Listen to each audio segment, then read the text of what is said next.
Good afternoon, and welcome to the ENS webinar on local content. It is my pleasure to host this webinar and to have all of you participate. My name is Utsile Matlo, and I'm in the Johannesburg office of ENS. On the panel today, we've got some exciting colleagues from across the continent who are coming to share some insights with you in regard to what different African regulators are doing with regard to the regulation of local content in the mining sector. A bit of housekeeping to start. Those of you who may have joined this webinar expecting that the head of our mining practice would be moderating, as I think was communicated in the invitations, will be very disappointed to see that instead of Nziki Adonisi moderating, instead you have me moderating. I apologize profusely. I cannot be Nziki, but I'll try my best to do what she would have done. She sends her apologies. She unfortunately cannot join us. And so she very kindly asked me to come and facilitate this conversation.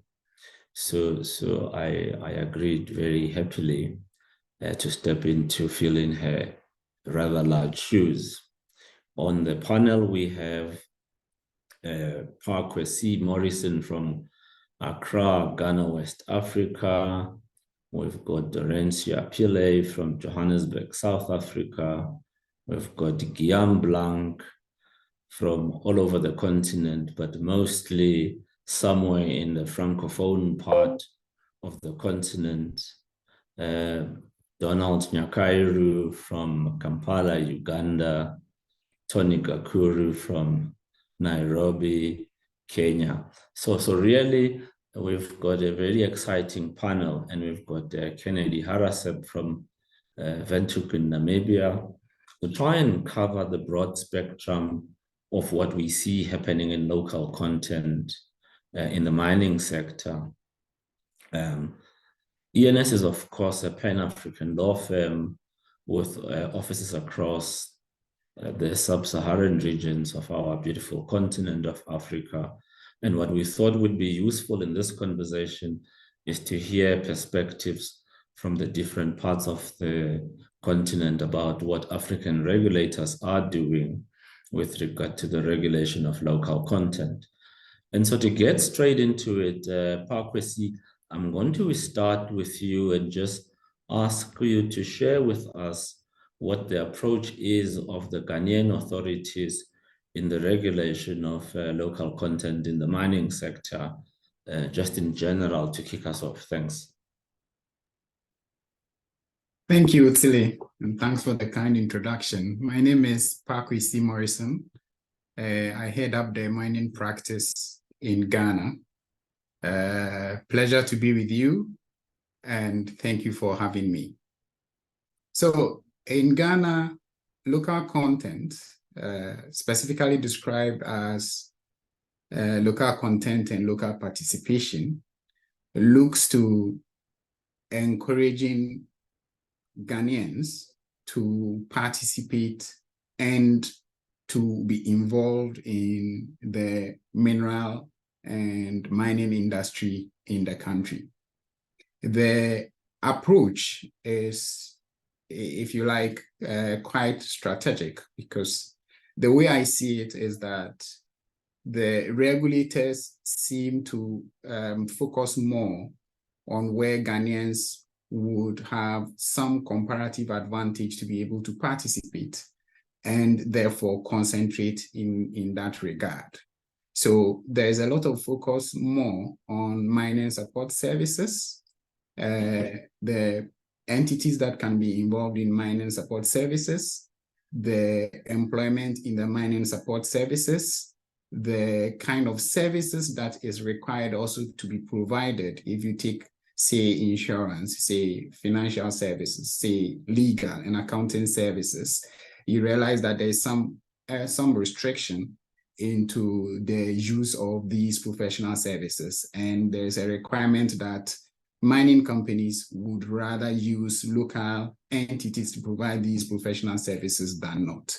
So it appears that quite apart from looking to say the huge investment in the acquisition of mineral rights and then the development of mineral rights, which requires capital intensiveness, which we would typically not have in Ghana, the push is more towards mining support services, and even in the category that the regulators consider that Ghanaians are able to participate in. So there is, of course, dimensions around participation, there is dimensions around employment, there is dimensions around supply of goods and services, but all of these you see are in places where the regulators consider that Ghanaians would have competitive ease to be able to participate effectively.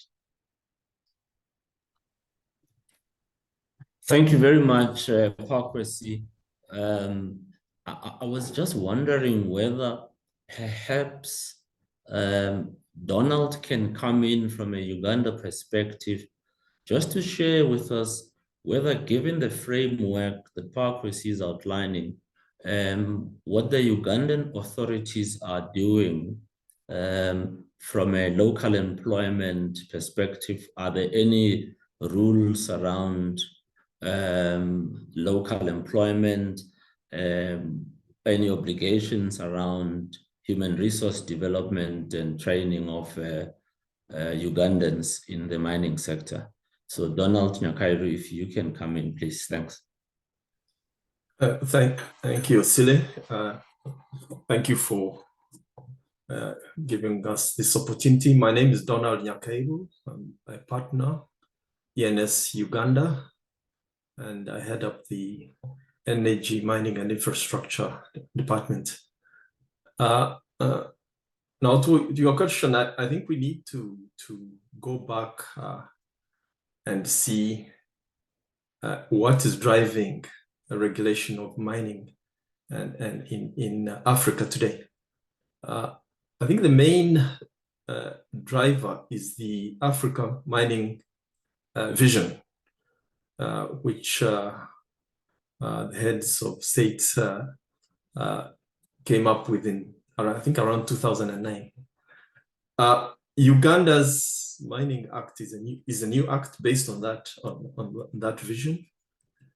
It was assented to and became law just towards the end of last year, 2022.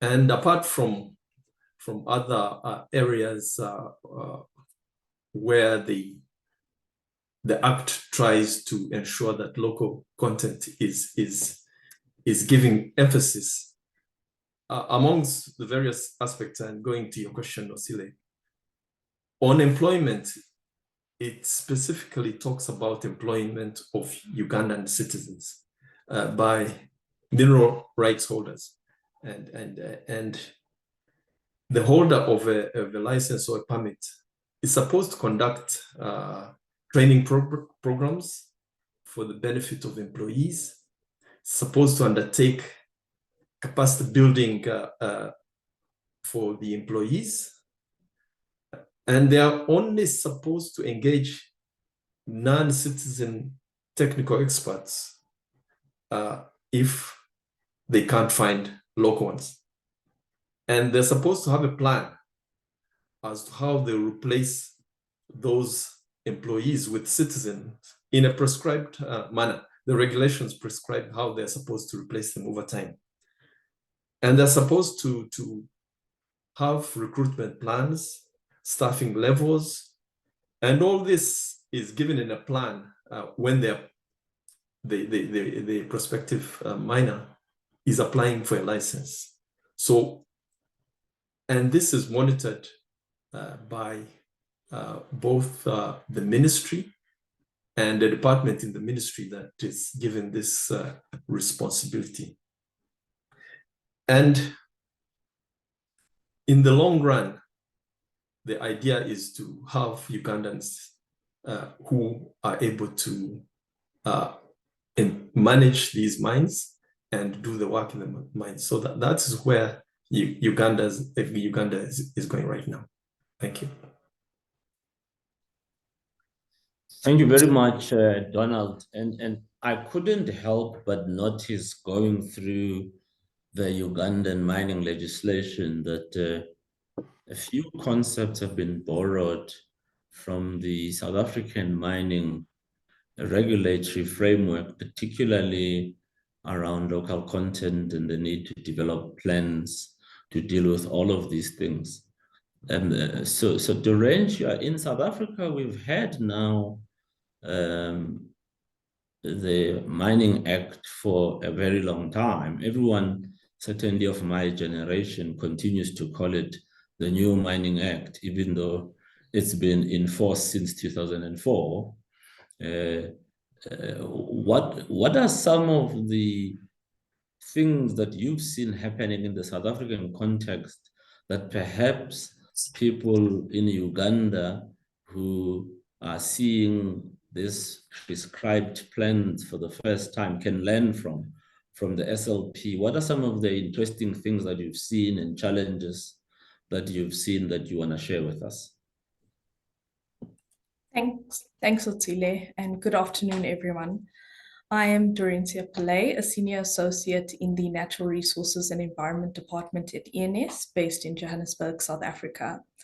So in the South African context, the minerals and mining industry is primarily regulated by the Mineral and Petroleum Resources Development Act, or the MPRDA, as well as its regulations.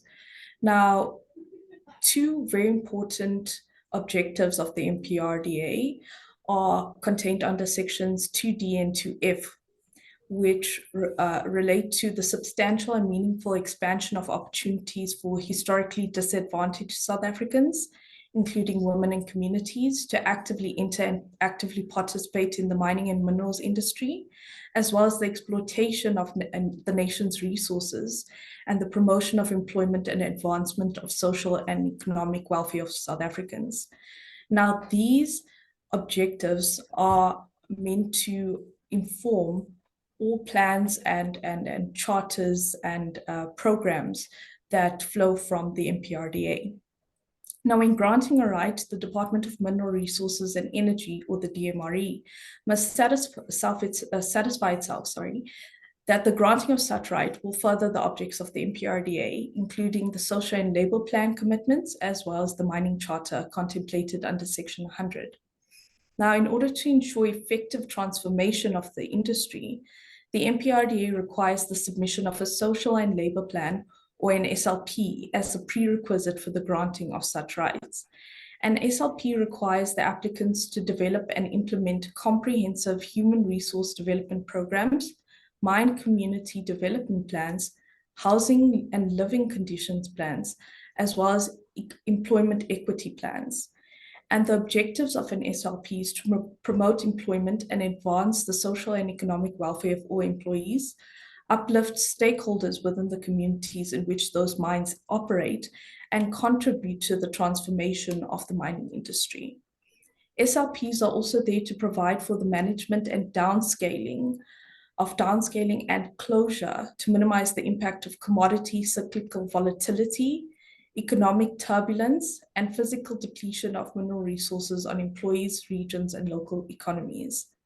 Now, in addition to this, the attainment of government's objectives in redressing historical, social, and economic inequalities requires the MPRDA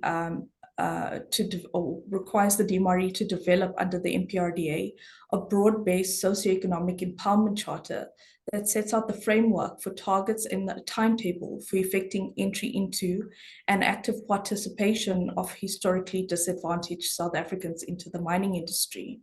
The first mining charter was published in 2004, and thereafter later iterations, which were published in an attempt to provide regulatory certainty, as well as to strengthen the effectiveness of transformation in the mining and minerals industry.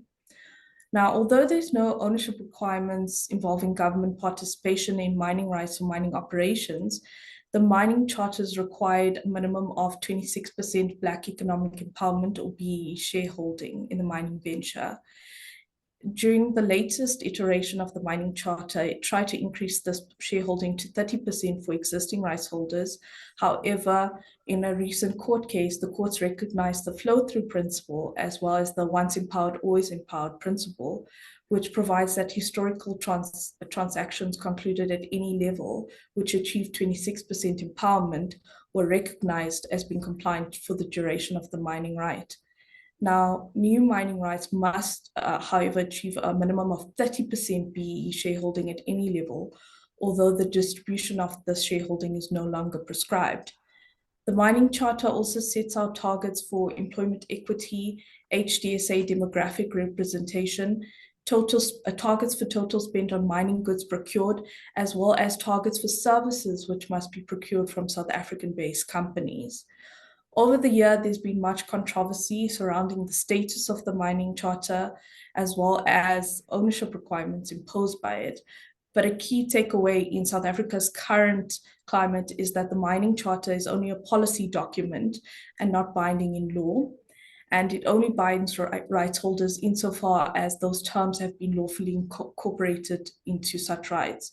So the DMRE is compelled to act within the bounds and parameters of its enabling legislation, being the MPRDA. And we understand that the DMRE is currently looking to amend this legislation to rectify the issues they've been experiencing of late. Thanks, Otilia. I'll leave it there for now. Thank you very much, Dory, for that exposition of what happens in South Africa. I do want to come back and explore one or two aspects with you a little bit later. But I want to bring in Guillaume to try and give us an approach to how local content in the mining space is approached in the Francophone part of the continent, given that the regulatory framework in the Francophone countries tend to be a little different from the rest of the continent. So Guillaume, what is the approach in the Francophone world on local content in the mining space? Okay, good afternoon, everyone. Thank you, Otsile. My name is Guillaume Blanc. I'm an executive of ENS Africa Mauritius, and I'm also a member of the international mining practice of ENS, and I'm in charge of the Francophone Africa, the Francophone African countries that we can cover from our different offices. So if we look at what's going on in Francophone Africa, I would say that Francophone Africa is a space where we have tried to follow other jurisdictions, and somewhere the legal and regulatory systems may be different, but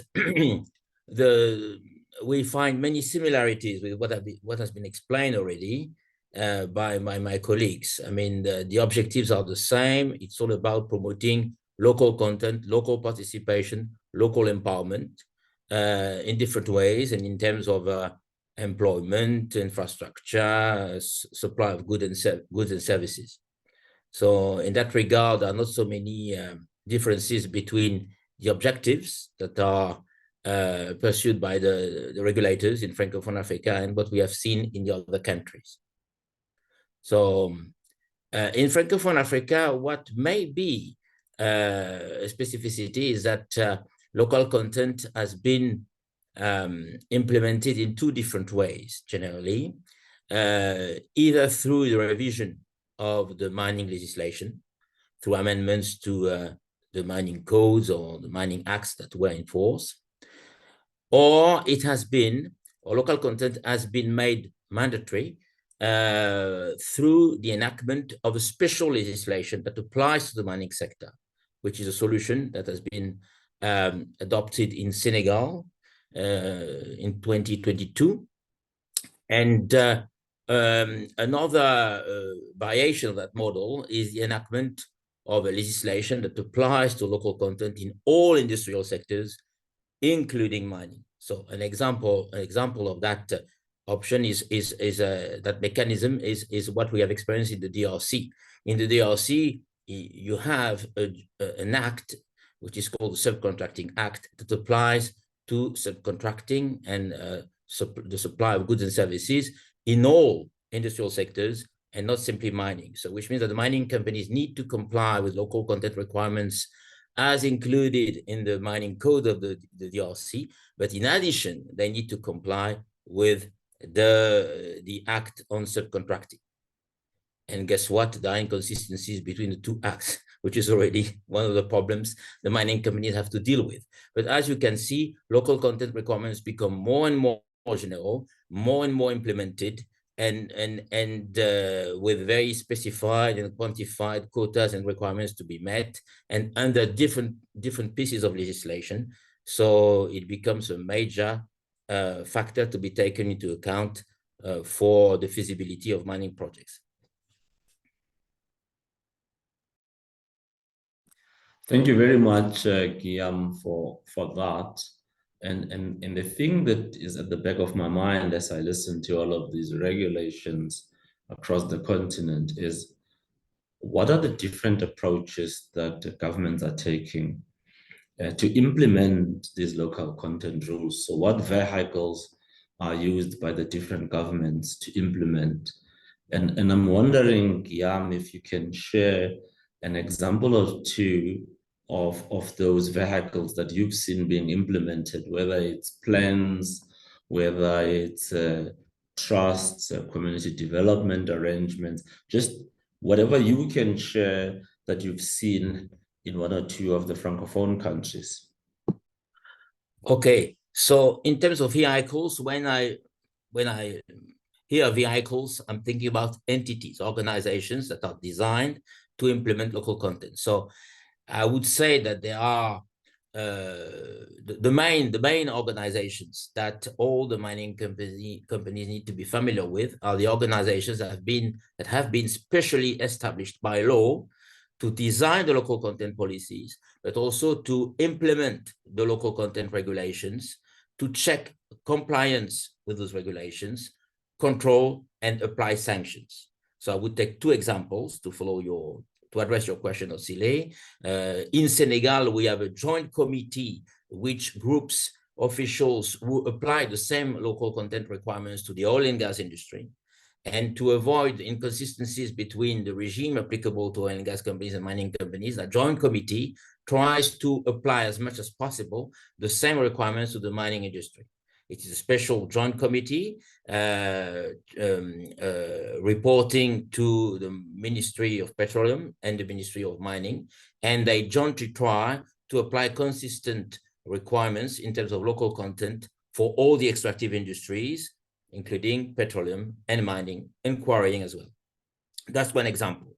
To take the example of the DRC, in the DRC, we have a special agency in charge of subcontracting called the ARSP, and that agency was established under that general law on subcontracting that I've referred to, and that agency is empowered to check compliance with all the local content requirements in terms of supplies of goods and services, and that agency is empowered to charge fines to the companies that do not comply, and it is also the agency that is reserved the right to grant derogations or exemptions from the local content requirements.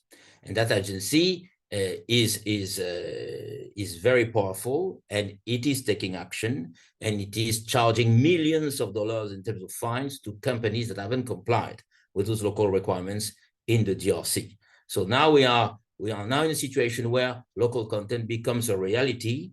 If the companies don't comply with the requirements, there are sanctions, which can be extremely big and onerous for the companies.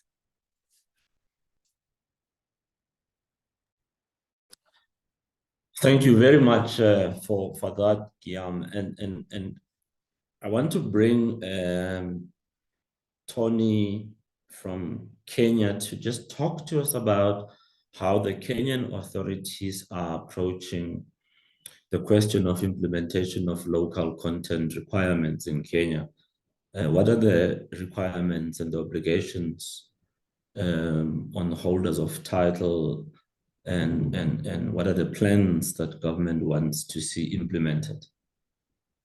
Thanks, Otile. My name is Anthony Gakuru, and I'm a partner in the ENS Africa Kenya office. Now, Otile, you've mentioned land, which I should probably just dive deep into.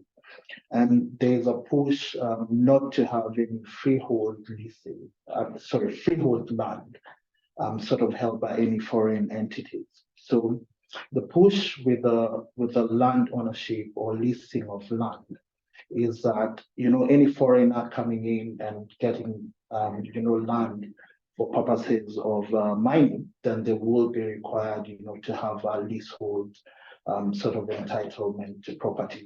So there's a whole, sort of guarding around ownership of property, which goes into protecting community property, which has been implemented by the authorities. Now, the thing with Kenya is there's really not much difference with, Ghana or Uganda in terms of local content requirements. You've got requirements to use goods and services which are largely manufactured in Kenya, unless you've got alternatives which are better from other countries. There's also, a requirement to hire employees in Kenya and give them a priority in terms of, what level of employment they're getting into. So there is also a push, just like, Ghana, South Africa, Uganda, to have local employees taking up a lot of these positions. Now, you would also be required, to file your employment plan, just like Donald has said, and show the regulator that you've got a plan, if you've got foreign employees, to, face this off and have Kenyans taking up some of these employment opportunities. In terms of professional services, now what the regulator is pushing for is for collaboration, as opposed to having, just Kenyans coming in. So if you've got engineers, you've got lawyers, you've got accountants, the push here is to have a collaboration between local professionals and foreign professionals. Now, if you have a situation where the services can be fully provided by Kenyans, then in that instance, the regulator will sort of be wanting the services to be provided by the Kenyans as opposed to foreigners. But the push is largely towards that collaboration. Now, Otile, if I may just explain what's happening in Kenya right now. There's a moratorium on issuance of licenses in Kenya. So the government is not issuing any leases or licenses in Kenya. And the whole rationale towards this is, to ensure that the government maps out, wherever the various mineral resources are located, and they have, plans in terms of who can come in, one, and then how are we going to develop the community around these locations before they open up. Now, this moratorium has been there from 2019.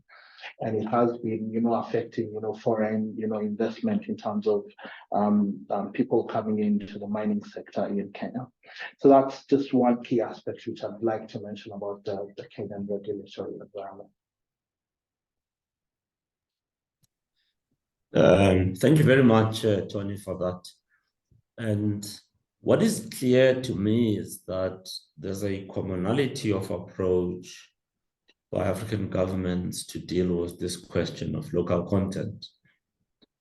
What I'd like to explore a little bit now is some of the ownership requirements. And Kennedy, I wonder if you can come in from a Namibian perspective, just to talk us through what are the ownership requirements within the local content regulations of the Namibian mining sector. Thanks, Otile. Kennedy Harasip here from the Windhoek office. I'm here based in the dispute resolution team. Before I answer your question, Otile, just a brief overview of the regulatory framework in Namibia. The mining industry is governed by the Mining and Prospecting Act, as well as the Environmental Management Act. Now, I've noted that when hearing my colleagues from across the jurisdictions, The common themes are the governments look at FDI, the community where the mine is based, the royalty, as well as the environment. And governments have always tried to strike a balance between these four concepts. With regards to the ownership requirement in our jurisdiction, what is required is that an entity would apply for a mining license towards the Ministry of Mines. Then once the Chief Inspector of Mines in the Ministry of Mines issues this mining license, it is required that they must show that 20% of the ownership within the mine is by a BEE partner. In other words, a historically Black partner in Namibia. Further to that, what is also important to mention is that when a Namibian sells or transfers a prospecting license, 15% of that license must be locally owned. But what is also important to mention is that the Namibian government is trying to standardize the ownership across the different industries, that is petroleum, energy, as well as the mining industry with regards to NIF, right? Now, this has been a hot topic of discussion in our jurisdiction. However, it is not yet known when NIF will come into place. It is currently in its 10th draft in Parliament. So once this NIF Act comes into place, once it is assented, it will provide common ownership across the different industries. That is oil and gas, petroleum, as well as the mining industry. So therefore, in summary, currently, the only ownership requirements we have are firstly, that 20% of the ownership in a mine must be by a previously historic Namibian. And once a prospecting license is sold, 15% of that ownership must be retained by a Namibian. Thanks, Otsile. Thank you very much, Kennedy. The last time I was physically present in Uganda and I made my way to Karamoja, Donald, there was a lot of unrest occasioned by friction between mining companies and the host communities there.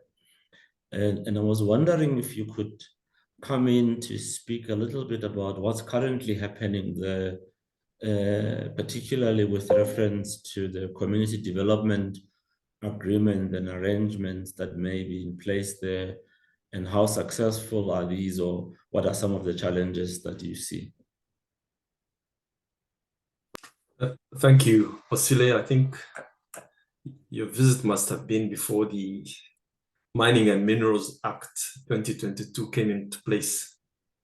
And that act tried to address the problems like you had in Karamoja. Karamoja is a place in Uganda endowed with, I think, over 50 minerals, metallic and industrial.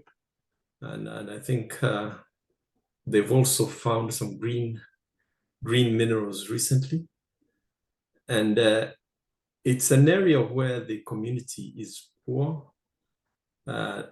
You have a lot of artisans mining small areas, rudimentary mechanisms. And there's a lot of interest with 50 minerals in the area. There's a lot of interest from all sorts of people. And it became an area where there was a lot of tension. And part of the act addresses this with requirements for those who have got licenses and rights to engage the communities and to ensure that they, first of all, enter into a community development agreement with the communities. And this is mainly with the elders and leaders of the community. So that is something that has been brought into the act. And specifically, you must have a community development agreement to operate in that community. And now I know it's hard because the miner is negotiating with an entity or people who do not have negotiating capacity. But government has put in place local authorities to ensure that those local authorities participate in those negotiations. And I think the tension has calmed down now because the associations, the local leaders are involved in whatever mining right is being given out. So hopefully I will see the best. And I think when you next visit, it will be calm. Thank you. No, thank you very much, Don. I hear you say that the negotiating strengths and the bargaining strength of the parties may not be the same. But I do recall that those people in Karamoja were wielding machetes when I was there. And, those machetes kept us in check. So I'm just wondering the extent to which in the current regulatory framework, the negotiating space may have changed and maybe even improved. Do you want to comment on that? Yeah, I think government has tried to disarm. They're not on the machetes, but they're real guns. So government has come up with a disarmament program, and over the last few years, it has given incentives and to the people to bring back whatever arms they have for an incentive. They build houses for them, they settle them, and they also try and ensure that the prospective miners engage them as a community in developing the mines that are there. So government is doing a lot of work there. Thank you very much, Donald.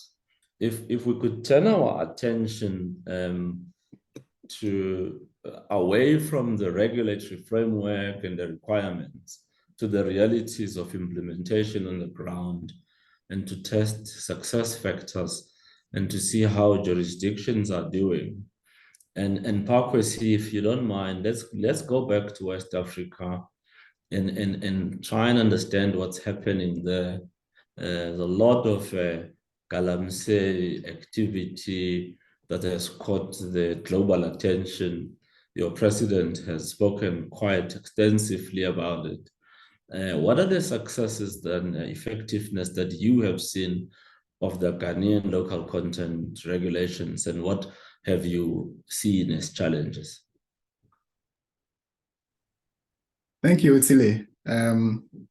I think it's probably would be a little unfair to the regulators in Ghana to look at the effectiveness of local content versus the increase in Galamsey. They appear to have two different lives of their own, and do not, if you like, coordinate at one point, although the expectation is that they should have. So maybe let me first talk about what, in my opinion, is the success levels. So I've been listening to my colleagues around how in other jurisdictions, local content and local participation is implemented. And it's quite interesting. And as you suggested, quite similar across. So in Ghana, I probably will say we do that by first regulatory prescription. So for example, there are specific activities that would be reserved for Ghanaians, and non-citizens are not able to participate. So I think I also noted that we probably consider what our competitive advantages are, and therefore, if you take the areas of actually acquiring a mineral right, there is no such restriction. So whether you are a foreigner or you are a Ghanaian citizen, you are able to acquire a mineral right.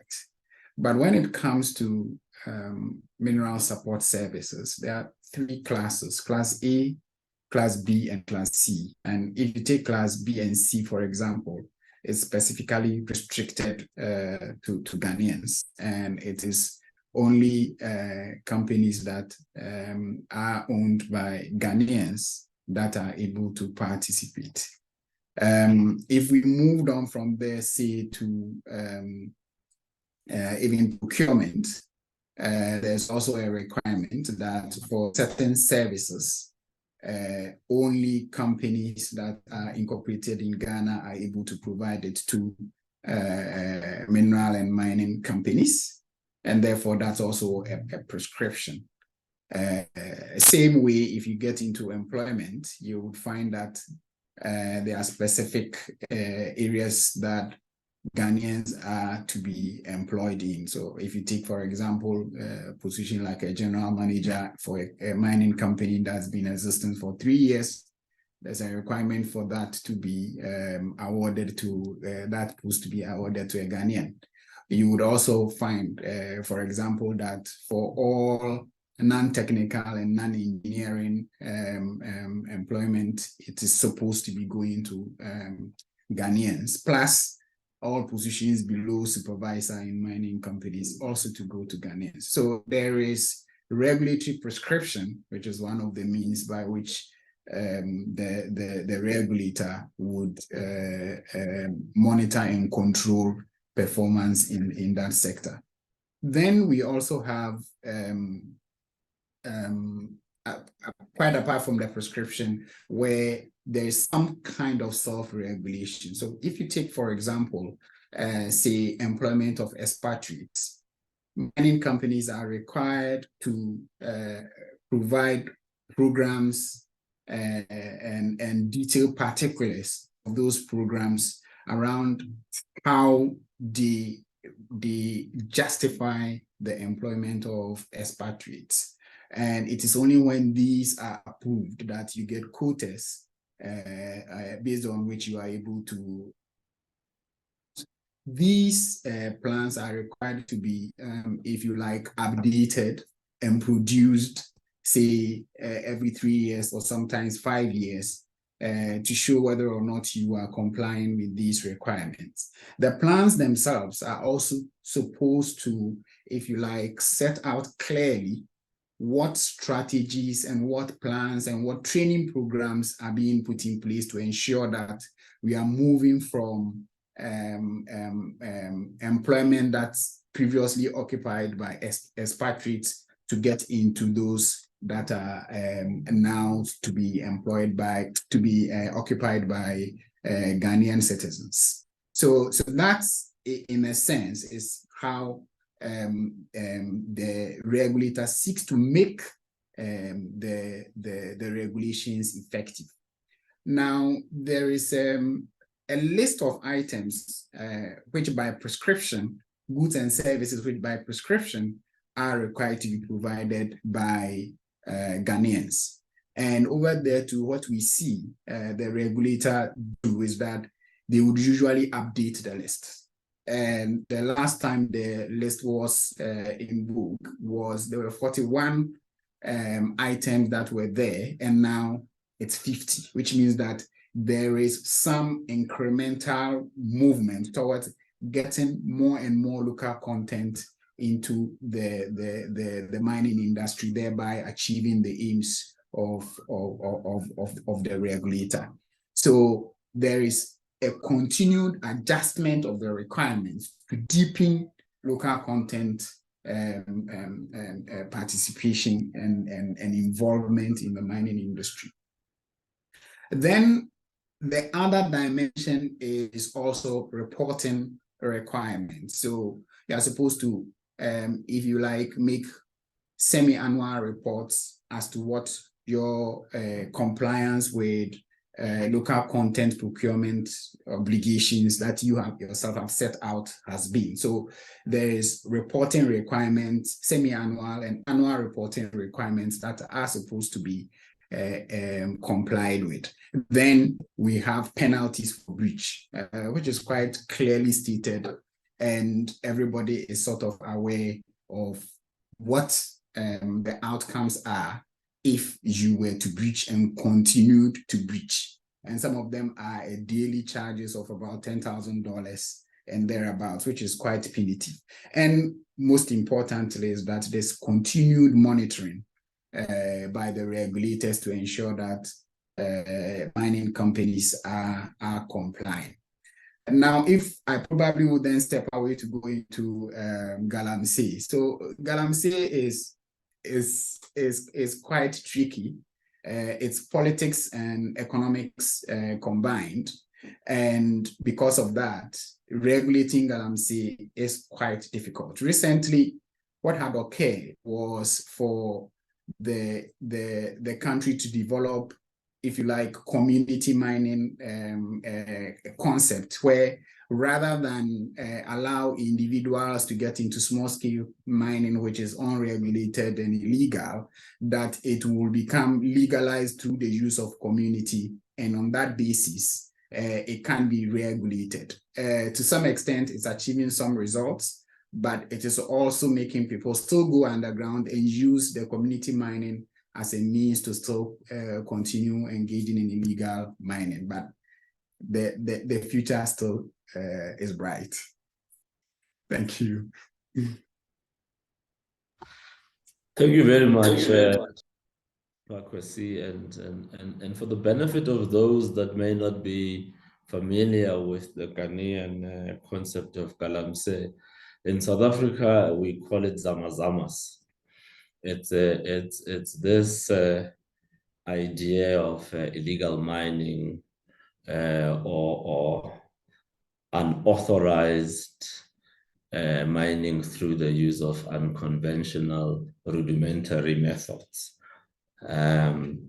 So if we hop across back to South Africa, Dory, and you address your mind to what you think are the shortcomings in the local content requirements in the South African mining industry, what would you say are the 2 or 3 top shortcomings? And what do you think government should do to address those? Thanks, Otsile. So I think on the whole, the implementation of SLPs and the mining charter has been successful in some respects, as companies have largely aligned with the requirements. However, there have been concerns regarding the pace of transformation of the mining and minerals industry. So in relation to ownership requirements and BEE shareholding, there have been instances where BEE partners do not necessarily benefit from the mining venture, as the dividends, for example, do not trickle down. Now, managing and monitoring these issues are challenging, as the regulatory authorities do not necessarily have the capacity and resources to ensure compliance across the board. So I think capacitating and resourcing the regulatory authorities to allow them to enforce compliance would greatly benefit these BEE shareholders. In respect of SLPs, mining rights holders are required to consult with various stakeholders, including municipalities, mine communities, traditional authorities, and other affected stakeholders, in order to identify developmental priorities of mine communities, which should be contained in the SLP. These generally include bursaries, scholarships, developing or upgrading clinics, schools, roads, water treatment facilities, and other infrastructure required by those communities. Now, in practice, at various stages of these processes, mining companies appear to be experiencing bottlenecks when consulting with stakeholders, as there may be differing views on commitments to be made by the mine, or factions within communities with different agendas and priorities which stall consultations. There may also be delays in obtaining input from the various governmental authorities who are required to inform the commitments of the SLPs. And then again, it's also common knowledge, because of the limited resourcing of the regulatory authorities, such as the DMRE, being undercapacitated and with limited resources, there's delays in the submission of this SLP and the approval thereof. So this further delays the implementation of these commitments. So a big one would be, capacitating the DMRE and other regulatory authorities so that they can, one, assist in consultations between the mine and the mine communities, traditional authorities, and other stakeholders, and try find solutions where they may be stalling in consultations or differing views, and also allowing them to process these SLP approvals so that mine companies can go straight into implementing their commitments. I think also to avoid mine companies from being imposed with directives and notices due to these alleged non-compliances because they are so delayed in meeting these commitments, it would greatly help them. I will end off by saying that there are so many stakeholders who rely on these regulatory frameworks to benefit them in some way or form from the exploitation of the nation's resources. So it's somewhat disappointing that it doesn't always come to fruition due to the various stumbling blocks and bottlenecks. But I think if all stakeholders involved, being government, mining companies, civil society organizations, as well as communities at large, if we all come together in open dialogue and continue to keep that dialogue open, it will help us in overcoming these bottlenecks and stumbling blocks. Thanks, Otile. Thank you very much, Dori, and some very interesting thoughts and lessons coming through. And Tony, is there anything that Kenya is doing very well from a local content point of view that you think the other African countries can learn from and we can take from this session as a takeaway? Thanks, Otile. I think one thing which Kenya is good at is the community development agreements, which I think is common amongst most countries. But then this has been one of the key areas where the regulator and the local communities have been able to push. We've seen lots of rural electrification, roads, schools, hospitals being built out of this. Now, just based on what Dorencia said, look, there are capacity issues in terms of the local regulator. And so the local regulator might not be able, to police properly the issues of employment, goods and services, and also use of professionals. But then what they have been able to do very properly with the local community and, the local government is to ensure that the community development agreements are properly followed. And so the communities have been able to benefit a lot from some of these agreements. I think that's one of the biggest things which Kenya is doing properly. Thank you very much for that. Certainly the use of community development agreements is becoming a very popular method in the developing world, and one that is seeing relative success in some countries and a little bit more challenges in others. And perhaps I can pull in Guillaume at this stage just to come in and share an example or two of what you consider to be challenges of implementation of local content rules in the Francophone world. Yes, thank you, Otile. Well, one of the main challenges is actually to define the class of legal persons who need to comply with the local content requirements. And here I would take two examples, Senegal and the DRC. In the Senegal as well as the DRC, the different laws and decrees that have been issued extend the local content requirements not only to the exploration and mining companies, but also to the contractors and the subcontractors engaged by the contractors, which means even their own suppliers.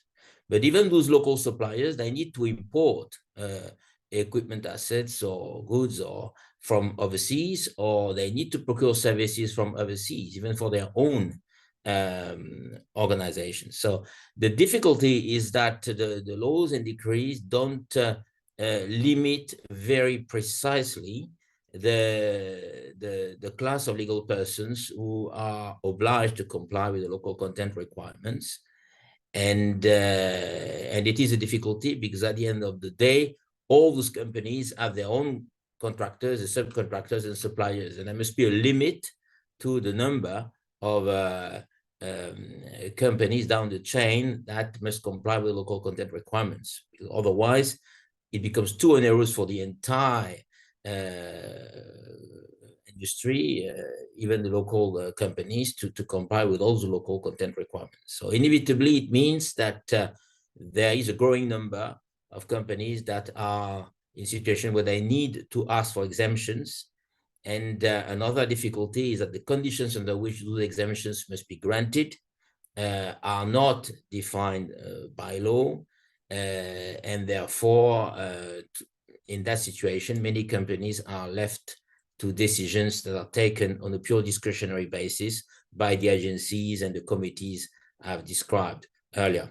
So I would say that it's one of the main difficulties. I mean, a lack of precise definitions of what is the scope of local content in terms of legal persons who are required to comply with the requirements. And the lack of definitions of the conditions under which exemptions can be granted, because inevitably, for certain goods, for certain equipment assets, for certain services, to be realistic, mining companies as well as their contractors and suppliers still need to import either goods or services from overseas. Thank you very much, Guillaume and Kennedy. I thought perhaps I could end with you just sharing with us what are some of the challenges and the hiccups that have resulted in the multiple delays of NIF. Thanks, Otile. If I can just give a brief outline. The aim of NIF is to encourage, just for the audience, the aim of NIF is to encourage local ownership in entities, in companies within Namibia, right? This has been in the pipeline from approximately 2022, right? The hiccups have been that the Parliament, entities as well as the stakeholders involved cannot find common ground as to what are the specific definition requirements for ownership. For example, when one speaks of procurement, does one procurement, does it relate to where the mining company is based? Does it relate to the town where the mining company is based? Or does it relate to the entire country, right? It also speaks about ownership of local ownership, right? Does it relate to BEE companies? Should BEE companies have foreign ownership, etc.? So firstly, definitely it is the definition aspects of what should local ownership be in the company. It is also compliance, therefore, right? In other words, who will be enforcing the local ownership requirement in these entities? And then it also relates to the industries, right?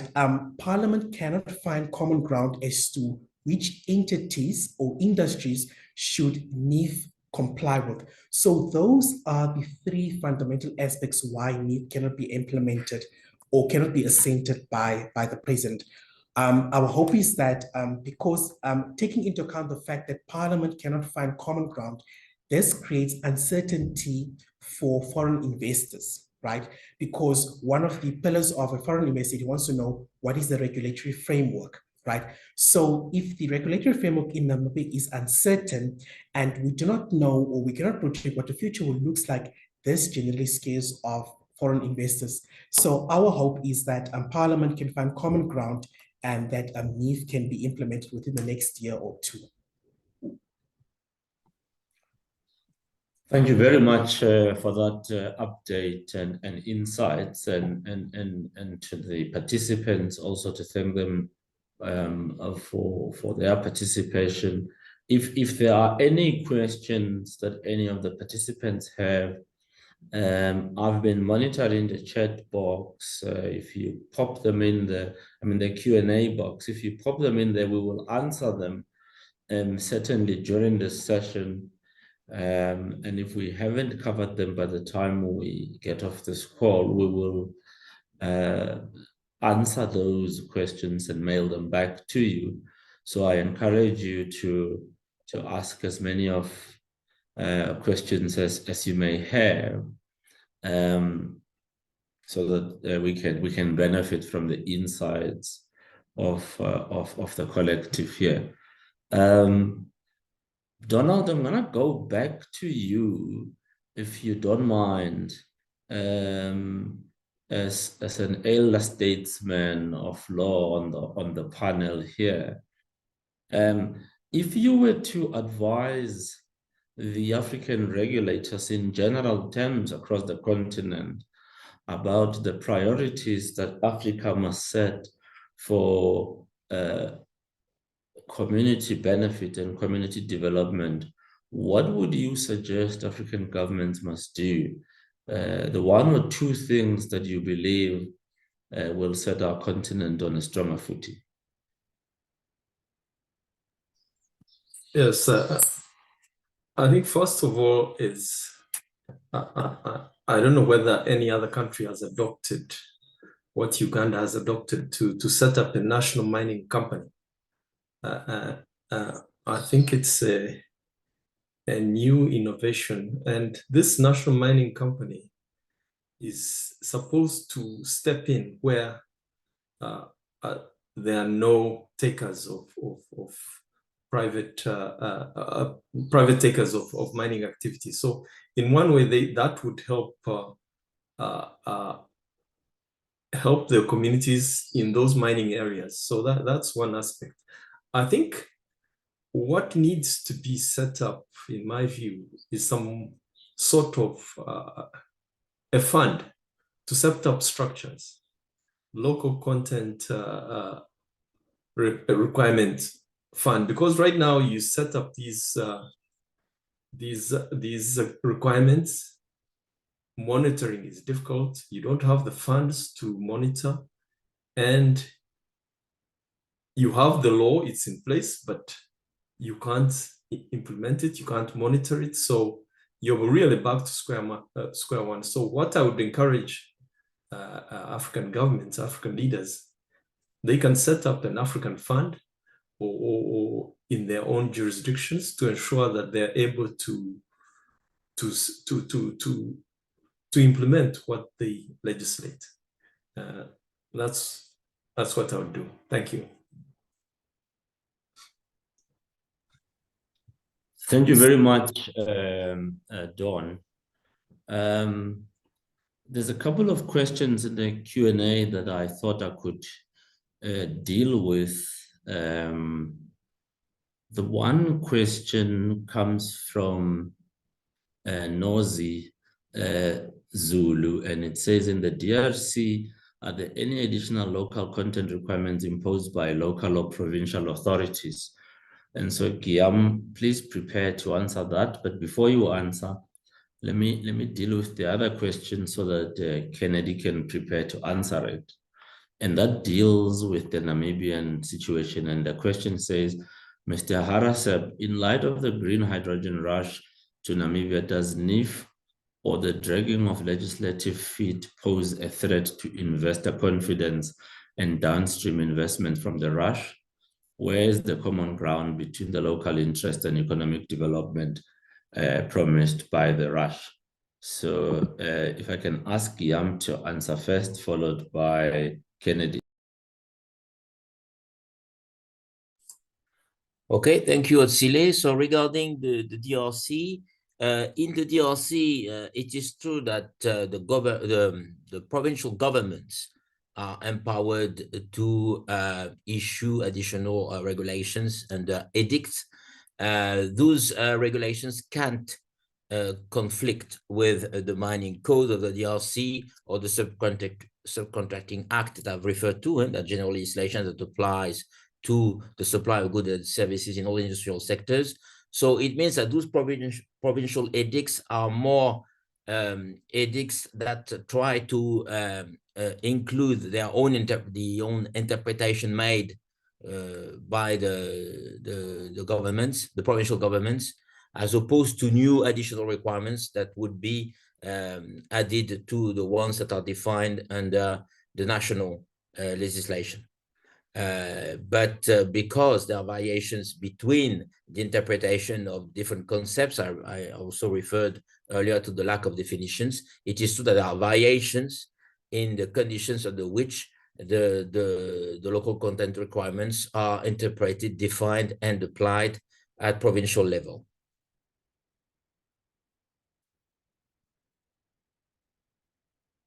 That's all I can say for the moment regarding that question. Thank you, Guillaume. Kennedy, do you want to answer the Namibian question? Yes, thank you, Otsile. Thank you as well for that very important question. Starting off, green hydrogen is a novel concept in Namibia. Namibia is the first country where this project will be implemented, right? The government has been faced with a number of questions to address. One of them is the legislative framework. We've been faced questions of royalties. We've been faced questions about what law will govern green hydrogen. We've been faced questions about investment as well. Now, it is very important for Parliament, when drawing up the legislative framework for green hydrogen, to strike a balance between the concepts I mentioned earlier. That is the environment, the community, where green hydrogen will be built. That is the investment as well as royalties as well, right? It has taken significantly long with regards to setting in place the regulatory framework. However, I've been reading the developments. It is at an advanced stage currently, right? It does pose a threat to investors if the regulatory framework is uncertain, but there is also an account of we cannot implement legislation or Parliament cannot implement legislation if they have not done their homework and if they're not certain about how this will be implemented. Thanks. Thank you very much, Kennedy, for that. And thank you, Guillaume, as well. So there is another question. Let me just get to it. What measures are in place to ensure mining companies comply with local content requirements in Ghana? Further, what penalties or incentives exist for compliance or non-compliance? So Pakwesi, if you thought you were going to have a free pass, you've got a question, and I think that'll be the last question that we answer live, because we have 5 minutes left, and Pakwesi, if I can ask you to wrap it up in 2 minutes so that I can pull this session together at the end. Thank you. Shortly, thank you. So in terms of what the regulators do to ensure that there is compliance, I probably mentioned them earlier around prescribing, if you like, restrictions around certain participations, prescribing certain procurement of goods and services, and the requirements for companies to procure those goods and services. So whether it is in terms of employment, whether it is in terms of procurement of goods or services, or whether it is participation in mining support services in the class B and C, there are requirements strictly for local for mining companies and mining support companies to conduct their affairs in a certain manner. And they are also reporting requirements around plans that they need to put in place to ensure that compliance occurs. In terms of the penalties, if you do not, for example, make sure that you send in, say, reports around your procurement of goods and services, you are required to be paying about $10,000. And if you are requested to comply, if the default continues, for each day that it continues, you pay additional $10,000. Further, if the Minerals Commission, which is the regulator, requires you to comply within a certain time and you do not comply, then certain permits that will be required to be renewed, you are not likely to have them. Once you comply with local content, it ensures that you are in a better position to, if you like, be able to enter into mining support services contract for mineral right holders, because they are under certain restrictions to only procure from entities that comply with local content requirements. So that's really the direct advantage that you would have. Further also is that you would be very compliant from a governance perspective and from the social perspective around your employment of people and your compliance with the local content requirements. That's it. Thank you very much, Pakosi, for that answer. And this brings to an end our session. And I want to thank our clients. I want to thank the participants. I want to thank everyone involved in this webinar. And my parting shot is to remind all of us of two things. The first one is that mining requires a partnership of stakeholders.